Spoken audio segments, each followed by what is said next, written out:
guys, this is CADMA here from Bit and Apple TV with Mark Torresmith came from the radio official show, the Big Apple Con, and actually I'm here with you this time.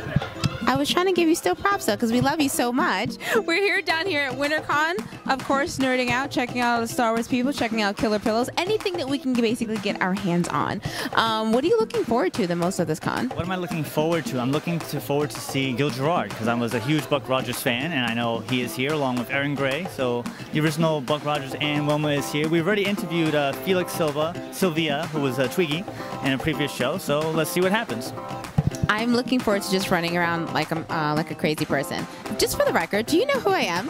I feel like it's really important. Why? This hurts me. I'm Ember. Danny Fans. That's right. You will remember my name. He's gonna remember. By the end of this day, he's gonna remember. We have interviews lined up. Interviews, cosplayers. We saw some kids battling the dark side. There's a lot happening here, guys. So make sure you check us out, like, subscribe, right? Follow us. Like, subscribe. I know it sounds like a little redundant, but yeah, subscribe, like, comment. Not just in person, but also my videos. Yeah.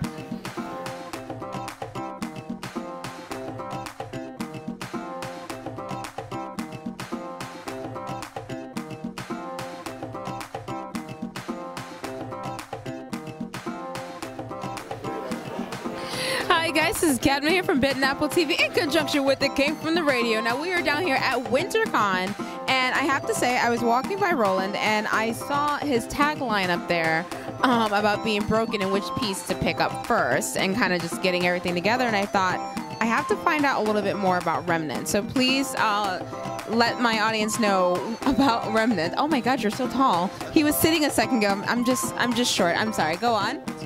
Hi, I'm Roland Allanach. Thanks for interviewing me. Remnant is a collection of 3 novellas. Each story is thematically linked. They stand alone, but in each story, a character has had their life turned upside down in various sci-fi ways. And through the story, the character is trying to regain a sense of themselves. To give you an example, the first story is about a convicted war criminal. He's had his memory altered as part of his punishment and trying to get away from being executed. Afterwards, he tries to piece his life together, and he starts to realize there's more to why he did the things he did than just the fact that he was a bad person. He was somehow driven to this, and he figures the secret in that is what they did to him after his trial. In the course of the story, he's compelled to go back to the place where he committed his crimes, and it gets involved from there, but it's all about finding that kernel of truth to himself. The second story in the book is about a platoon that goes into a virtual reality simulation to train for the military. Their lieutenant had been a prisoner of war. He too feels that something was done to him. He doesn't know if he can trust himself. The members of his platoon start to get killed for real in the simulation. So now he wonders, am I the cause? Is someone else? Everybody starts to turn on each other. The third story is post-apocalyptic. It's a guy, he was a father, husband, and now he's trying to figure out, why am I still alive when he lost everybody else in his life, including his family? And more importantly, as with the other 3 stories, what does it mean to still be around? How do you make sense of that? So it's a fun trip. It's very introspective. I try to write with a lot of character depth, a lot of layers of introspection to really bring the reader into the story. And it's an interesting journey. So now, those are my kind of books. I love things that have depth. I always feel like when it comes to writing about a character, you need to understand why they are the way that they are. Things happen. Things make you change. Sometimes it just takes one little push, and that's really all it takes.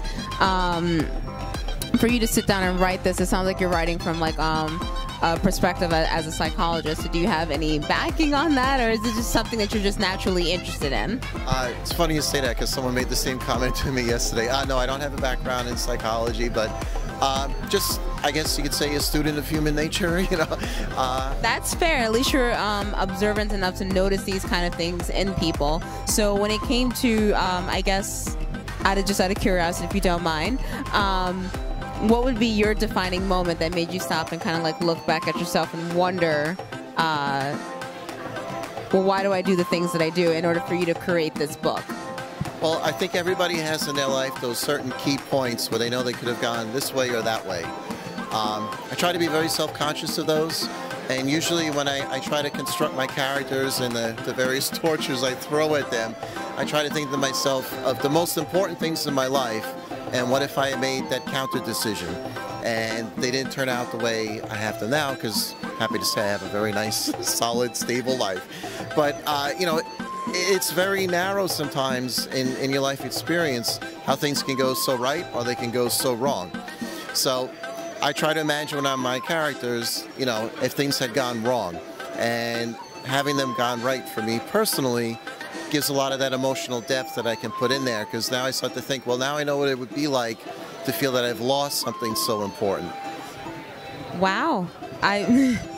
No, I really like the way your mind works. That's really how I believe in it's human nature. That's really what it is. People need to know where to find your books. Please let us know where people can come find your books. Okay, well, easiest of anything, I'm on Amazon, so just search for my name, Roland Allanach, or one of my book titles. Everything's on there in print and Kindle. I also have all the links on my website, which is just rolandalnach.com. So simple to look for me, simple to find me. I am the only Roland Allanach on planet Earth, so it's not a pseudonym, it's for real. But yeah, easy to find me. Don't worry, don't feel bad. My last name is Aids and my first name is Chantal, and I have yet to meet anyone else with the name, so you're not alone. Make sure you guys check out this book, especially if you're looking for something that has that depth that makes you question yourself. There's so many layers to the human mind, to the soul, to the very essence of our being, and I like the fact that this book manages to explore all those levels for you, with you, as well as with a mix of sci-fi in it. I mean, who doesn't love a little sci-fi? Thank you so much. All right, thank you.